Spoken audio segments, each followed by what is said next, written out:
नमस्कार दोस्तों, स्वागत है आप सभी का एक बार फिर से। दोस्तों, अगर आप अपनी लाइफ में कुछ नया सीखना चाहते हैं तो मेरे साथ ज़रूर बने रहिएगा और मेरे चैनल को सब्सक्राइब करिएगा और लाइक करिएगा और शेयर करना मत भूलिएगा। दोस्तों, आज मैं फिर आपके साथ एक नई वीडियो लेकर के उपस्थित हो गया हूँ। और दोस्तों, आज की जो वीडियो है वो बहुत ही रहस्यमय वीडियो है। दोस्तों, इस वीडियो में मैं आपको बताऊंगा कि ऐसी कौन सी नारी थी जिसने अपने ही 7 पुत्रों को पानी में बहा दिया, मौत के घाट उतार दिया। तो चलिए दोस्तों, जानते हैं इस वीडियो में और वीडियो शुरू करते हैं।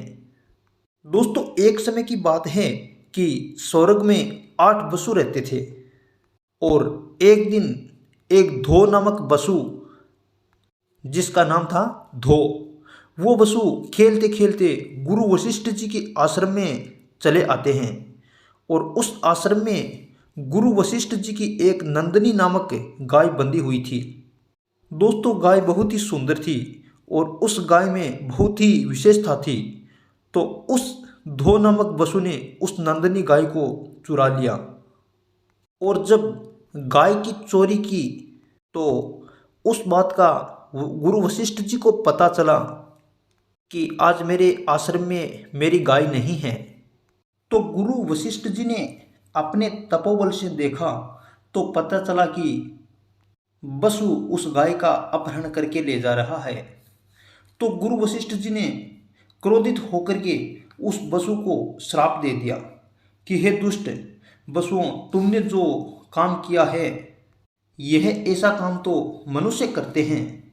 तुमने चोरी की है, तुम देवलोक में रहने के योग्य नहीं हो, इसलिए तुम आठों के आठों मृत्युलोक में चले जाओ। तो दोस्तों, इस बात का जब पता चला उन 8 वसुओं को, तो वह 8 वसु महर्षि वशिष्ठ जी के आश्रम में आए और उनसे अनुनय विनय करने लगे, निवेदन करने लगे कि हे गुरुदेव, हमने जो किया है वो मुझसे गलती हो गई है और हमने तो ऐसा मनोरंजन के लिए किया था। बहुत ही ज़्यादा प्रार्थना की और निवेदन किया। तो गुरु वशिष्ठ जी ने उन्हें वशिष्ठ जी कहने लगे कि हे वसुओं, मैं तुम्हारे श्राप को तो वापस नहीं ले सकता, परंतु मैं श्राप की अवधि निर्धारित कर देता हूँ। तो वशिष्ठ जी कहने लगे कि तुम साथ तो बहुत ही जल्दी मृत्युलोक से मुक्त हो जाओगे, परंतु आपको मनुष्य योनि में एक बार तो जन्म लेना ही पड़ेगा और जन्म के तुरंत बाद ही आप मुक्त होकर के स्वर्गलोक में आ जाएंगे। परंतु जिस वसु ने मेरी गाय का अपहरण किया है, मेरी गाय की चोरी की है, उस वसु को एक जन्म तक मृत्युलोक में रहना पड़ेगा, संसार के इस कष्ट को भोगना पड़ेगा। तो दोस्तों, उस श्राप के कारण 8 वसु विचलित हो गए और वो गंगा माता के पास जाते हैं और गंगा माता से कहने लगे कि हे मातेश्वरी, आप पृथ्वीलोक पर अवतार धारण कीजिए और हम आपके गर्भ से जन्म लेना चाहते हैं। हे मातेश्वरी, आप हमारा उद्धार कीजिए। तो गंगा माता उनके कष्ट को समझ जाती है।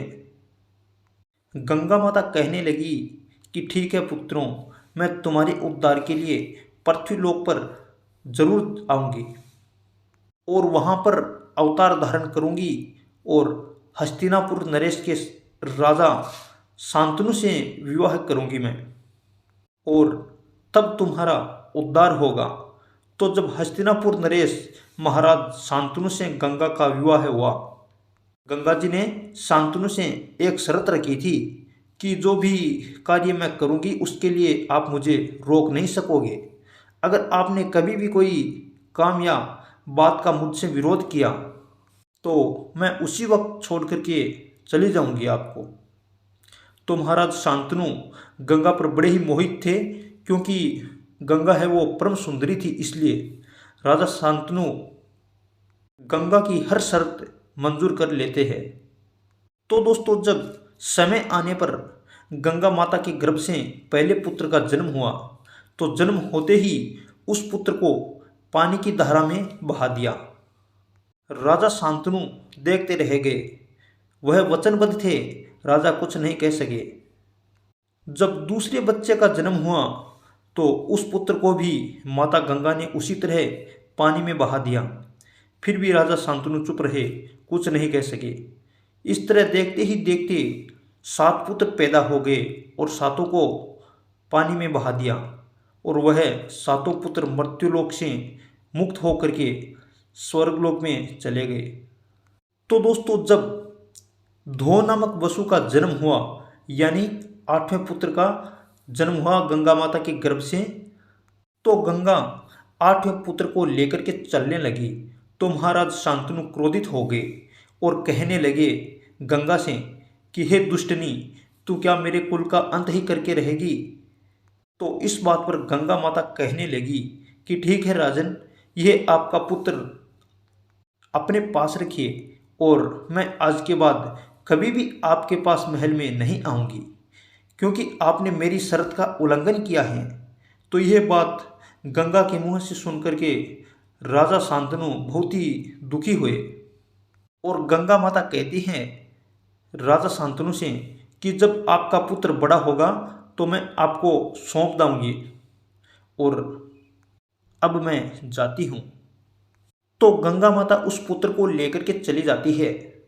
उस पुत्र का नाम था देवव्रत, और देवव्रत को माता गंगा अपनी देख रेख में रख कर धनुष विद्या सिखाई थी और महान गुरु भार्गव परशुराम से विद्या सिखाई थी।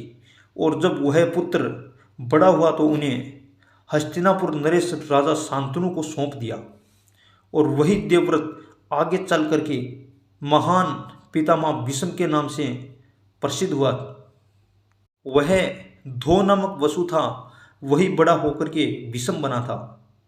इसलिए दोस्तों, वशिष्ठ जी ने जो श्राप दिया वह पूरा हो गया था, क्योंकि उसी वसु ने नंदिनी गाय को चुराया था जो आगे चलकर भीष्म बना था, जो महाभारत में गंगा पुत्र के नाम से जाना जाता है।